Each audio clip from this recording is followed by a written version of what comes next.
خدا نے اپنے نام لیواؤں کی مدد کا انتظام کر رکھا تھا۔ وہ ایک ایسا انسان تھا جس نے عمر کے آخری حصے میں اسلام قبول کیا تھا۔ اس انسان کا نام سلمان فارسی رضی اللہ عنہ تھا۔ سلمان فارسی رضی اللہ عنہ آتش پرستوں کے مذہبی پیشوا تھے، لیکن وہ شب و روز حق کی تلاش میں سرکردہ رہتے تھے۔ وہ آگ کو پوجتے تو تھے، لیکن آگ کی تپش اور چمک میں انہیں وہ راز نظر نہیں آتا تھا جسے وہ پانے کے لیے بےتاب رہتے تھے۔ عقل و دانش میں ان کی ٹکر کا کوئی نہیں تھا۔ آتش پرست انہیں بھی اس طرح پوجتے تھے جس طرح آگ کو۔ جب سلمان فارسی رضی اللہ عنہ کی عمر بڑھاپے کی دہلیز پھلانگ کر خاصی آگے نکل گئی تو ان کے کانوں میں عرب کی سرزمین کی ایک انوکھی آواز پڑی، خدا ایک ہے، محمد صلی اللہ علیہ وآلہ وسلم اس کے رسول ہیں۔ یہ آواز سلمان فارسی رضی اللہ عنہ کے کان میں گھر بیٹھے نہیں پڑی تھی۔ ان کی عمر علم کی تلاش میں سفر کرتے گزر رہی تھی۔ وہ تاجروں کے قافلے کے ساتھ شام میں آئے تھے، جہاں قریش کے تاجروں کے قافلے اور کچھ مسلمان تاجر بھی جایا کرتے تھے۔ قریش کے تاجروں نے سلمان فارسی رضی اللہ عنہ کو تنزیہ اور مزاحیہ انداز میں بتایا کہ ان کے قبیلے کا ایک آدمی نبوت کا دعویٰ کرتا ہے اور اس کا دماغ چل گیا ہے۔ ایک دو مسلمانوں نے عقیدت مندی سے سلمان فارسی کو نبی کریم صلی اللہ علیہ وسلم کا عقیدہ اور آپ صلی اللہ علیہ وسلم کی تعلیمات سنائی۔ سلمان فارسی رضی اللہ عنہ یہ سب سن کر چونک پڑے۔ انہوں نے ان مسلمانوں سے کچھ اور باتیں پوچھی، انہیں جو معلوم تھا وہ انہوں نے بتایا، لیکن سلمان فارسی رضی اللہ عنہ تشنگی محسوس کر رہے تھے۔ وہ اتنا متاثر ضرور ہو گئے تھے کہ انہوں نے نبی کریم صلی اللہ علیہ وسلم تک پہنچنے کا فیصلہ کر لیا۔ کچھ عرصے بعد سلمان فارسی رضی اللہ عنہ رسول خدا صلی اللہ علیہ وسلم کے مقدس سائے میں جا بیٹھے۔ انہیں وہ راز مل گیا جس کی تلاش میں وہ مارے مارے عمر گزار رہے تھے۔ انہوں نے رسول اللہ صلی اللہ علیہ وسلم کے دست مبارک پر اسلام قبول کر لیا۔ اس وقت تک سلمان فارسی رضی اللہ عنہ بڑھاپے کے آخری حصے میں پہنچ چکے تھے۔ اپنے ملک میں سلمان فارسی رضی اللہ عنہ صرف مذہبی پیشوا ہی نہ تھے، وہ جنگی علوم کے ماہر تسلیم کیے جاتے تھے۔ اس دور کے مذہبی پیشوا بھی جنگ و جدل اور سپہ گری کے ماہر ہوتے تھے۔ علم و ادب کے عالم بھی سپاہی ہوتے تھے، لیکن سلمان فارسی رضی اللہ عنہ کو خدا نے جنگ و جدل کے امور میں غیر معمولی ذہانت دی تھی۔ اپنے ملک میں جب کوئی لڑائی ہوتی تھی یا دشمن حملہ آور ہوتا تھا تو سلمان فارسی رضی اللہ عنہ کو بادشاہ طلب کر کے صورتحال ان کے آگے رکھتا اور مشورے لیتا تھا۔ نامور سالار بھی ان کے شاگرد تھے۔ وہ سلمان فارسی رضی اللہ عنہ اس وقت مدینہ میں رسول اکرم صلی اللہ علیہ وسلم کے صحابہ کرام رضوان اللہ علیہم میں شامل تھے۔ رسول اکرم صلی اللہ علیہ وسلم نے یہ صورتحال جو قریش نے آپ صلی اللہ علیہ وآلہ وسلم کے لیے پیدا کر دی تھی، سلمان فارسی رضی اللہ عنہ کے آگے رکھی۔ خندق کھودو جو سارے شہر کو گھیرے میں لے لے۔ سلمان فارسی رضی اللہ عنہ نے کہا۔ رسول کریم صلی اللہ علیہ وسلم اور وہاں بیٹھے ہوئے تمام صحابہ کرام رضی اللہ عنہم اور سالار ایک دوسرے کے منہ کی طرف دیکھنے لگے کہ سلمان فارسی رضی اللہ عنہ نے یہ کیا کہہ دیا ہے۔ عرب خندق سے واقف نہیں تھے۔ فارس میں جنگوں میں خندق کا رواج تھا۔ سب کو حیران دیکھ کر سلمان فارسی رضی اللہ عنہ نے بتایا کہ خندق کیا ہوتی ہے اور اس سے دفاعی کام کس طرح لیا جاتا ہے۔ رسول کریم صلی اللہ علیہ وسلم نے جو خود تاریخ کے نامور سالار تھے، خندق کی ضرورت اور افادیت کو سمجھ لیا، لیکن آپ صلی اللہ علیہ وسلم کے دیگر سالار شش و پنج میں پڑ گئے۔ ان کے لیے اتنے بڑے شہر کے ارد گرد اتنی چوڑی اور اتنی بڑی خندق کھودنا ناقابل فہم نہیں تھا، لیکن انہیں رسول خدا صلی اللہ علیہ وسلم کا حکم ماننا تھا۔ خندق کی لمبائی، چوڑائی اور گہرائی کا حساب کر لیا گیا۔ رسول خدا صلی اللہ علیہ وسلم نے خندق کھودنے والوں کی تعداد کا حساب کیا۔ آپ صلی اللہ علیہ وسلم نے کھدائی کا کام اس تعداد پر تقسیم کیا تو 110 آدمیوں کے حصے میں 40 ہاتھ کھدائی آئی۔ تو رسول خدا صلی اللہ علیہ وسلم نے دیکھا کہ لوگ خندق کو ابھی تک نہیں سمجھے اور وہ کھدائی سے ہچکچا رہے ہیں، تو آپ صلی اللہ علیہ وسلم نے کدال اٹھائی اور کھدائی شروع کر دی۔ یہ دیکھتے ہی مسلمان کدالیں اور بیلچے لیے نعرے لگاتے ہوئے زمین کا سینہ چیرنے لگے۔ ادھر سے اس وقت کے ایک شاعر حسان رضی اللہ عنہ بن ثابت آ گئے۔ حسان مشہور نعت گو تھے جنہیں رسول اکرم صلی اللہ علیہ وسلم اکثر اپنے ساتھ رکھا کرتے تھے۔ اس موقع پر جب مسلمان خندق کھود رہے تھے، حسان رضی اللہ عنہ نے ایسے اشعار ترنم سے سنانے شروع کر دیے کہ خندق کھودنے والوں پر وجد اور جنون کی کیفیت طاری ہو گئی۔ خندق کی لمبائی چند گز نہیں تھی، اسے میلوں دور تک جانا تھا۔ شیخین کی پہاڑی سے لے کر جبل بن عبید تک یہ خندق کھودنی تھی۔ زمین نرم بھی تھی اور سنگلاخ بھی، اور یہ نہایت تیزی سے مکمل کرنی تھی کیونکہ دشمن سر پر آن بیٹھا تھا۔ قریش کا لشکر اس عجیب و غریب طریقہ دفاع سے بے خبر احد کی پہاڑی کے دوسری طرف خیمہ زن تھا۔ اس کے پیچھے یہودیوں کا ہاتھ تھا۔ چلتے چلتے خالد کو اپنی آواز سنائی دینے لگی۔ اہل قریش تو ٹھنڈے پڑ گئے تھے، ان پر مسلمانوں کی دھاک بیٹھ گئی تھی۔ گھوڑا اپنی مرضی کی چال چلا جا رہا تھا۔ مدینہ ابھی دور تھا۔ خالد کو جھیپ سی محسوس ہوئی۔ اس کے قبیلے قریش نے اسے شرمسار کر دیا تھا۔ اسے یہ بات اچھی نہیں لگی تھی کہ یہودیوں کے اکسانے پر اس کے قبیلے کے سردار اور سالار ابو سفیان نے مدینے پر حملے کا فیصلہ کر لیا تھا، لیکن وہ خوش تھا کہ حملے کا فیصلہ تو ہوا۔ اتنا بڑا لشکر جو سرزمین عرب پر پہلی بار دیکھا گیا تھا، یہودیوں نے ہی جمع کیا تھا، لیکن خالد اس پر بھی مطمئن تھا کہ کسی نے بھی یہ کام کیا ہو، لشکر تو جمع ہو گیا تھا۔ وہ اس روز بہت خوش تھا کہ اتنے بڑے لشکر کو دیکھ کر ہی مدینہ والے مسلمان بھاگ جائیں گے۔ اگر مقابلے پر جم بھی گئے تو گھڑی دو گھڑی میں ان کا صفایا ہو جائے گا۔ وہ اس وقت تو بہت ہی خوش تھا جب احد کی پہاڑی کی دوسری طرف یہ لشکر خیمہ زن تھا۔ جس صبح حملہ کرنا تھا، اس رات اس پر ایسی ہیجانی کیفیت طاری تھی کہ وہ اچھی طرح سو بھی نہ سکا۔ اسے ہر طرف مسلمانوں کی لاشیں بکھری ہوئی نظر آ رہی تھیں۔ دوسری صبح جب قریش اور دوسرے اتحادی قبائل کا لشکر، جس کی تعداد 10,000 تھی، خیمہ گاہ سے نکل کر مدینے پر حملے کے لیے شہر کے قریب پہنچا تو اچانک رک گیا۔ شہر کے سامنے ایک بہت بڑی خندق کھدی ہوئی تھی۔ ابو سفیان جو لشکر کے قلب میں تھا، لشکر کو رکا ہوا دیکھ کر گھوڑا سرپٹ دوڑاتا آگے آ گیا۔ قریش کے جنگجو کیوں رک گئے ہیں؟ ابو سفیان چلاتا جا رہا تھا۔ طوفان کی طرح بڑھو اور محمد کے مسلمانوں کو کچل ڈالو، شہر کی اینٹ سے اینٹ بجا دو۔ ابو سفیان کا گھوڑا جب آگے گیا تو اس نے گھوڑے کی لگام کھینچ دی اور اس کا گھوڑا اس طرح رک گیا جس طرح اس کے لشکر کے تمام سوار رکے کھڑے تھے۔ اس کے سامنے خندق تھی، اس پر خاموشی طاری ہو گئی۔ خدا کی قسم، یہ ایک نئی چیز ہے جو میری آنکھیں دیکھ رہی ہیں، ابو سفیان نے غصیلی آواز میں کہا۔ عرب کے جنگجو کھلے میدان میں لڑا کرتے ہیں۔ خالد بن ولید کو بلاؤ، اکرمہ اور صفوان کو بھی بلاؤ۔ ابو سفیان خندق کے کنارے کنارے گھوڑا دوڑاتا لے آیا۔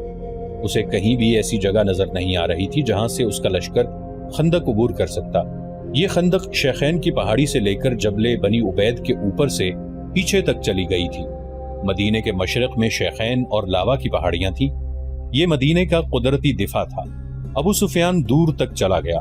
اس نے دیکھا کہ خندق کے پار مسلمان اس انداز سے گھوم پھر رہے ہیں جیسے پہرا دے رہے ہوں۔ اس نے گھوڑا پیچھے موڑا اور اپنے لشکر کی طرف چل پڑا۔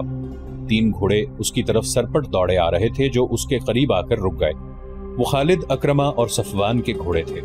کیا تم دیکھ نہیں رہے کہ مسلمان کتنے بزدل ہیں؟ ابو سفیان نے ان تینوں سے کہا۔ کیا تم کبھی اپنے راستے میں رکاوٹ کھڑی کر کے یا رکاوٹ کھود کر اپنے دشمن سے لڑے ہو؟ خالد پر خاموشی طاری ہو گئی تھی۔ آج مدینے کی طرف جاتے ہوئے اسے یاد آ رہا تھا کہ وہ اس خیال سے چپ نہیں ہو گیا تھا کہ ابو سفیان نے مسلمانوں کو بزدل جو کہا تھا وہ ٹھیک کہا تھا، بلکہ خاموش رہ کر وہ اس سوچ میں کھو گیا تھا کہ یہ خندق بزدلی کی نہیں، دانش مندی کی علامت تھی۔ جس کسی نے شہر کے دفاع کے لیے یہ طریقہ سوچا تھا وہ کوئی معمولی عقل والا انسان نہیں تھا۔ اس سے پہلے بھی اس نے محسوس کیا تھا کہ مسلمان لڑنے میں اپنے جسم کی طاقت پر ہی بھروسہ نہیں کرتے، وہ عقل سے بھی کام لیتے ہیں۔ خالد کا دماغ ایسی ہی جنگی چالیں سوچتا رہتا تھا۔ مسلمانوں نے بدر کے میدان میں نہایت تھوڑی تعداد میں ہوتے ہوئے قریش کو بہت بری شکست دی تھی۔ خالد نے اکیلے بیٹھ کر اس لڑائی کا جائزہ لیا۔ مسلمانوں کی اس فتح میں اسے مسلمانوں کی عسکری دانشمندی نظر آئی۔ کوئی اور بات بھی تھی خالد، اسے خیال آیا، کوئی اور بات بھی تھی۔ کچھ بھی تھا، خالد نے اپنے آپ کو جواب دیا۔ جو کچھ بھی تھا، میں یہ نہیں مانوں گا کہ یہ محمد صلی اللہ علیہ وآلہ وسلم کے جادو کا اثر تھا یا ان کے ہاتھ میں کوئی جادو ہے۔ ہماری عقل جس عمل اور جس مظاہرے کو سمجھ نہیں سکتی اسے ہم جادو کہہ دیتے ہیں۔ اہل قریش میں ایسا کوئی دانشمند نہیں ہے جو مسلمانوں جیسے جذبے سے اہل قریش کو سرشار کر دے اور ایسی جنگی چالیں سوچے جو مسلمانوں کو ایک ہی بار کچل ڈالے۔ خدا کی قسم، ہم اس لیے واپس نہیں چلے جائیں گے کہ مسلمانوں نے ہمارے راستے میں خندق کھود رکھی ہے۔ ابو سفیان خالد، اکرمہ اور صفوان سے کہہ رہا تھا۔ پھر اس نے ان سے پوچھا، کیا خندق عبور کرنے کا کوئی طریقہ تم سوچ سکتے ہو؟ خالد کوئی طریقہ سوچنے لگا، لیکن اسے خیال آیا کہ اگر ان کے لشکر نے خندق عبور کر بھی لی تو مسلمانوں کو شکست دینا آسان نہ ہوگا، خواہ وہ کتنی ہی تھوڑی تعداد میں کیوں نہ ہو۔ جن انسانوں نے تھوڑے سے وقت میں زمین اور چٹانوں کا سینہ چیر ڈالا ہے، ان انسانوں کو بڑے سے بڑا لشکر بھی ذرا مشکل سے ہی شکست دے سکے گا۔ کیا سوچ رہے ہو ولید کے بیٹے؟ ابو سفیان نے خالد کو گہری سوچ میں کھوئے ہوئے دیکھ کر کہا۔ ہمارے پاس سوچنے کا وقت نہیں ہے، مسلمان یہ نہ سمجھیں کہ ہم بوکھلا گئے ہیں، ہمیں تمام تر خندق دیکھ لینا چاہیے۔ اکرمہ نے کہا، کہیں نہ کہیں کوئی ایسی جگہ ہوگی جہاں سے ہم خندق عبور کر سکیں گے۔ صفوان نے کہا۔ محاصرہ۔ خالد نے خود اعتمادی سے کہا، مسلمان خندق کھود کر اندر بیٹھ گئے ہیں، ہم محاصرہ کر کے باہر بیٹھے رہیں گے، وہ بھوک سے تنگ آ کر ایک نہ ایک دن خود ہی خندق کے اس طرف آ جائیں گے جدھر ہم ہیں۔ ہاں، ابو سفیان نے کہا، مجھے یہی ایک طریقہ نظر آتا ہے جو مسلمانوں کو باہر آ کر لڑنے پر مجبور کر دے گا۔ ابو سفیان اپنے ان تینوں نائب سالاروں کے ساتھ خندق کے ساتھ ساتھ تمام تر خندق کو دیکھنے کے لیے جبل بنی عبید کی طرف چل پڑا۔ سلا کی پہاڑی مدینہ اور جبل بنی عبید کے درمیان واقع تھی۔ مسلمان اس کے سامنے مورچہ بند تھے۔ ابو سفیان نے مسلمانوں کی تعداد دیکھی تو اس کے ہونٹوں پر طنزیہ مسکراہٹ آ گئی۔ وہ ذرا آگے بڑھا تو ایک گھوڑا جو بڑا تیز دوڑا آ رہا تھا اس کے پہلو میں آن رکا۔ سوار کو ابو سفیان بڑی اچھی طرح سے جانتا تھا۔ وہ یہودی تھا جو تاجروں کے بحروپ میں مدینے کے اندر گیا تھا۔ وہ مدینے سے شیخین کے سلسلہ کوہ سے ہوتا ہوا قریش کے لشکر میں پہنچا تھا۔ اندر سے کوئی ایسی خبر لائے ہو جو ہمارے کام آ سکے؟ ابو سفیان نے پوچھا اور کہا، ہمارے ساتھ ساتھ چلو اور اتنا اونچا بولتے چلو کہ میرے یہ تینوں نائب بھی سن سکیں۔ مسلمانوں نے شہر کے دفاع اور آبادی کے تحفظ کے جو انتظامات کر رکھے ہیں وہ اس طرح ہیں۔ یہودی نے کہا، یہ تو تم کو معلوم ہی ہوگا کہ مدینہ چھوٹے چھوٹے قلعوں اور ایک دوسرے کے ساتھ ملی ہوئی بستیوں کا شہر ہے۔ مسلمانوں نے شہر کی عورتوں، بچوں اور ضعیفوں کو پیچھے کی طرف والے قلعوں میں بھیج دیا ہے۔ خندق پر نظر رکھنے کے لیے مسلمانوں نے گشتی پہرے کا جو انتظام کیا ہے اس میں 200-250 افراد شامل ہیں۔ یہ افراد تلواروں کے علاوہ پھینکنے والی برچھیوں اور تیر کمانوں سے مسلح ہیں۔ انہوں نے علاقے تقسیم کر رکھے ہیں جس میں وہ سارا دن اور پوری رات گشت کرتے ہیں۔ جہاں کہیں سے بھی تم خندق عبور کرنے کی کوشش کرو گے وہاں مسلمانوں کی خاصی زیادہ تعداد پہنچ جائے گی اور اس قدر زیادہ تیر اور برچھیاں برسائے گی کہ تم لوگ پیچھے کو بھاگ آنے کے سوا کچھ نہیں کر سکو گے۔ یہ بھی ہو سکتا ہے کہ راتوں کو مسلمانوں کا خیش خندق سے باہر آ کر تم پر شب خون مار کر واپس چلے جائیں۔ عبداللہ بن ابی کیا کر رہا ہے؟ ابو سفیان نے پوچھا۔ اے قریش کے سردار، یہودی جاسوس نے کہا، اتنی عمر گزار کر بھی تم انسانوں کو سمجھنے کے قابل نہیں ہو سکے۔ عبداللہ بن ابی منافق ہے، مسلمان اسے جماعت منافقین کا سردار کہتے ہیں اور ہم اسے یہودیت کا غدار سمجھتے ہیں۔ اس نے مسلمان ہو کر ہم سے غداری کی تھی۔ مسلمانوں میں جا کر اس نے تمہارے حق میں انہیں دھوکے دیے۔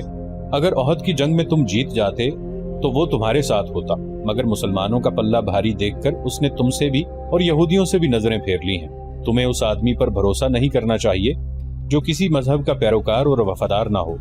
اور حیی بن اخطب کہاں ہے؟ ابو سفیان نے پوچھا۔ اسے محاصرے کا منظر یاد آنے لگا۔ لشکر کا جو حصہ اس کی زیر کمان تھا اس نے بڑے اچھے طریقے سے محاصرے کی ترتیب میں کر دیا تھا۔ یہ محاصرہ 22 روز تک رہا۔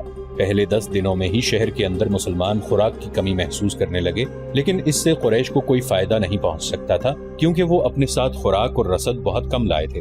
ان کے وہم و گمان میں بھی نہیں تھا کہ انہیں مسلمان اپنے محاصرے میں لمبے عرصے کے لیے بٹھا لیں گے۔ خوراک کی جتنی کمی شہر والے محسوس کر رہے تھے اس سے کچھ زیادہ کمی قریش کے لشکر میں اپنا اثر دکھانے لگی۔ سپاہیوں میں نمایاں طور پر بے چینی نظر آنے لگی تھی۔ مورخ ابن حشام نے لکھا ہے کہ اس کیفیت میں شہر میں خوراک کا کوئی ذخیرہ نہ تھا۔ لوگوں کو روزانہ نصف خوراک دی جا رہی تھی۔ منافقین اور یہودی تخریب کار در پردہ حرکت میں آ گئے تھے۔ کوئی بھی نہ جان سکا کہ یہ آواز کہاں سے اٹھی ہے، لیکن یہ آواز سارے شہر میں پھیل گئی۔ محمد ہمیں کیسی بری موت مروانے کا بندوبست کر رہا ہے۔ ایک طرف وہ کہتا ہے کہ بہت جلد قیصر و کسریٰ کے خزانے ہمارے قدموں میں پڑے ہوں گے، دوسری طرف ہم نے اس کی نبوت کا یہ اثر بھی نہ دیکھا کہ آسمان سے ہمارے لیے خوراک اترے۔ لوگوں نے اسلام تو قبول کر لیا تھا لیکن وہ گوشت پوست کے انسان تھے۔ وہ پیٹ کی آوازوں سے متاثر ہونے لگے۔ آخر ایک آواز نے انہیں پیٹ کے بھوت سے آزادی دلا دی۔ کیا تم خدا سے یہ کہو گے کہ ہم نے اپنے پیٹ کو خدا سے زیادہ مقدس جانا تھا؟ یہ ایک رعد کی کڑک کی طرح آواز تھی جو مدینہ کے گلی کوچوں میں سنائی دینے لگی۔ آج خدا کو وہ لوگ عزیز ہوں گے جو اس کے رسول صلی اللہ علیہ وآلہ وسلم کے ساتھ بھوکے اور پیاسے جانے دیں گے۔ خدا کی قسم، اس سے بڑی بزدلی اور بے غیرتی مدینے والوں کے لیے اور کیا ہوگی کہ ہم اہل مکہ کے قدموں میں جا گریں اور کہیں کہ ہم تمہارے غلام ہیں، ہمیں کچھ کھانے کو دو۔ رسول اکرم صلی اللہ علیہ وآلہ وسلم شہر کے دفاع میں اس قدر سرگرم تھے کہ آپ صلی اللہ علیہ وسلم کے لیے دن اور رات ایک ہو گئے تھے۔ آپ صلی اللہ علیہ وآلہ وسلم اللہ کے محبوب نبی تھے۔ آپ چاہتے تو معجزے بھی رونما ہو سکتے تھے، لیکن آپ صلی اللہ علیہ وسلم کو احساس تھا کہ ہر آدمی پیغمبر اور رسول نہیں۔ نہ کوئی انسان آپ صلی اللہ علیہ وسلم کے بعد نبوت اور رسالت کا درجہ حاصل کر سکے گا۔ اس لیے آپ صلی اللہ علیہ وسلم ان انسانوں کے لیے یہ مثال قائم کر رہے تھے کہ انسان اپنی ان لازوال جسمانی اور نفسیاتی قوتوں کو جو خداوند تعالی نے انہیں عطا کی ہیں استقلال اور ثابت قدمی سے استعمال کرے تو وہ معجزہ نما کارنامے انجام دے سکتا ہے۔ محاصرے کے دوران آپ صلی اللہ علیہ وسلم کی سرگرمیاں اور آپ کی حالت ایک سالار کے علاوہ ایک سپاہی کی بھی تھی۔ آپ صلی اللہ علیہ وسلم کو اس کیفیت اور اس سرگرمی میں دیکھ کر مسلمان بھوک اور پیاس کو بھول گئے اور ان میں ایسا جوش پیدا ہو گیا کہ ان میں بعض خندق کے قریب چلے جاتے اور قریش کو بزدلی کے طعنے دیتے۔ وہ 7 مارچ 627 عیسوی کا دن تھا جب ابو سفیان نے پریشان ہو کر کہا کہ ہوئی بن اخطب کو بلاؤ۔ اس کی پریشانی کا باعث یہ تھا کہ 10 دنوں میں ہی اس کے لشکر کی خوراک کا ذخیرہ بہت کم رہ گیا تھا۔ سپاہیوں نے قرب و جوار کی بستیوں میں لوٹ مار کر کے کچھ خوراک تو حاصل کر لی تھی، لیکن اس ریگزار میں لوگوں کے گھروں میں بھی خوراک کا کوئی ذخیرہ نہیں ہوتا تھا۔ قریش کے لشکر میں بددلی پھیلنے لگی۔ اپنے لشکر کے جذبے کو یوں ٹھنڈا پڑتے دیکھ کر اس نے یہودیوں کے ایک قبیلے کے سردار کو ہوئی بن اخطب کو بلایا جو قریش کی زمین دوز مدد کے لیے لشکر کے قریب ہی کہیں موجود تھا۔ وہ تو اس انتظار میں تھا کہ اہل قریش اسے بلائیں اور اس سے مدد مانگیں۔ مدینہ سے کچھ ہی دور یہودیوں کے ایک قبیلے بنو قریظہ کی بستی تھی۔ اس قبیلے کا سردار کعب بن اسد اس بستی میں رہتا تھا۔ اس رات جب وہ گہری نیند سویا ہوا تھا، دروازے پر بڑی زور کی دستک سے اس کی آنکھ کھل گئی۔ اس نے اپنے غلام کو آواز دے کر کہا، دیکھو باہر کون ہے؟ ہوئی بن اخطب آیا ہے۔ غلام نے کہا، رات کے اس وقت وہ اپنے ہی کسی مطلب سے آیا ہوگا۔ کعب بن اسد نے غصیلی آواز میں کہا، اسے کہو کہ میں اس وقت تمہارا کوئی مطلب پورا نہیں کر سکتا، دن کے وقت آنا۔ بنو قریظہ یہودیوں کا وہ قبیلہ تھا جس نے مسلمانوں کے ساتھ دوستی کا اور ایک دوسرے کے خلاف جنگ نہ کرنے کا معاہدہ کر رکھا تھا۔ اس معاہدے میں یہودیوں کے دوسرے 2 قبیلے بنو قینقاع اور بنو نذیر بھی شامل تھے، لیکن ان دونوں قبیلوں نے اس معاہدے کی خلاف ورزی کی تھی اور مسلمانوں نے انہیں وہ سزا دی تھی کہ وہ لوگ شام کی طرف بھاگ گئے تھے۔ صرف بنو قریظہ تھا جس نے معاہدے کو برقرار رکھا اور اس کا احترام کیا۔ مسلمان جنگ خندق میں اس قبیلے کی طرف سے ذرا سا بھی خطرہ محسوس نہیں کر رہے تھے۔ ہوئی بن اخطب بھی یہودی تھا۔ وہ کعب بن اسد کو اپنا ہم مذہب بھائی سمجھ کر اس کے پاس گیا تھا۔ وہ کعب بن اسد کو مسلمانوں کے خلاف اکسانا چاہتا تھا، اس لیے وہ غلام کے کہنے پر بھی وہاں سے نہ ہٹا۔ کعب بن اسد نے پریشان ہو کر اسے اندر بلا لیا۔ میں جانتا ہوں تم اس وقت میرے پاس کیوں آئے ہو۔ کعب بن اسد نے ہوئی سے کہا، اگر تم ابو سفیان کے کہنے پر آئے ہو تو اسے کہہ دو کہ ہم نے مسلمانوں کے ساتھ جو معاہدہ کیا ہے اس پر مسلمان پوری دیانتداری سے قائم ہیں۔ وہ ہمیں اپنا حلیف سمجھتے ہیں اور انہوں نے ہمیں پورے حقوق دے رکھے ہیں۔ کعب بن اسد ہوش میں آ۔ ہوئی بن اخطب نے کہا، بنو قینقاع اور بنو نذیر کا انجام دیکھ لے۔ مسلمانوں کی شکست مجھے صاف نظر آ رہی ہے۔ خدائے یہودا کی قسم 10,000 کا لشکر مسلمانوں کو کچل ڈالے گا، پھر یہ مسلمان تم پر ٹوٹ پڑیں گے کہ یہودیوں نے انہیں شکست دلائی ہے۔ تم چاہتے کیا ہو ہوئی؟ کعب بن اسد نے پوچھا۔ قریش کے لشکر کا ایک حصہ پہاڑوں کے پیچھے تمہارے پاس پہنچ جائے گا۔ ہوئی نے کہا، تمہاری موجودگی میں یہ سپاہی مسلمانوں پر عقب سے حملہ نہیں کر سکتے۔ تم اپنے قبیلے سمیت قریش سے مل جاؤ اور مسلمانوں پر اس طرح سے حملہ کرو کہ تمہیں جم کر نہ لڑنا پڑے، بلکہ ضرب لگا کر پیچھے ہٹاؤ۔ اس سے قریش کو یہ فائدہ ہوگا کہ مسلمانوں کی توجہ خندق سے ہٹ جائے گی اور قریش کا لشکر خندق کو عبور کر لے گا۔ اگر میں تمہاری بات مان لوں اور ہمارا حملہ وہ کام نہ کر سکے جو تم چاہتے ہو تو جانتے ہو مسلمان ہمارے ساتھ کیا سلوک کریں گے؟ کعب بن اسد نے کہا، تم مسلمانوں کے قہر و غضب سے واقف ہو؟ کیا بنو قینقاع اور بنو نذیر کا کوئی ایک بھی یہودی تمہیں یہاں نظر آتا ہے؟ ابو سفیان نے سب کچھ سوچ سمجھ کر تمہیں معاہدے کی دعوت دی ہے۔ ہوئی بن اخطب نے کہا، اگر مسلمانوں کا قہر و غضب تم پر گرنے لگا تو قریش کے لشکر کا ایک حصہ تمہارے قبیلے کی حفاظت کے لیے شیخان اور لاوا کی پہاڑیوں میں موجود رہے گا۔ وہ شب خون مارنے والے تجربہ کار سپاہیوں کا لشکر ہوگا جو مسلمانوں کو تمہاری طرف آنکھ اٹھا کر بھی دیکھنے کی مہلت نہیں دیں گے۔ تم مجھے اتنے بڑے خطرے میں ڈال رہے ہو جو میرے پورے قبیلے کو تباہ کر دے گا۔ کعب بن اسد نے کہا، تمہارا قبیلہ تباہ ہو یا نہ ہو، اہل قریش اتنی قیمت دیں گے جو تم نے کبھی سوچی بھی نہ ہوگی۔ ہوئی نے کہا، یا اپنے تعاون کی قیمت خود بتا دو، جو کہو گے جس شکل میں مانگو گے تمہیں قیمت مل جائے گی اور تمہارے قبیلے کو پورا تحفظ ملے گا۔ مسلمان اگلے چند دنوں میں نیست و نابود ہو جائیں گے، تم اس کا ساتھ دو جو زندہ رہے گا اور جس کے ہاتھ میں طاقت ہوگی۔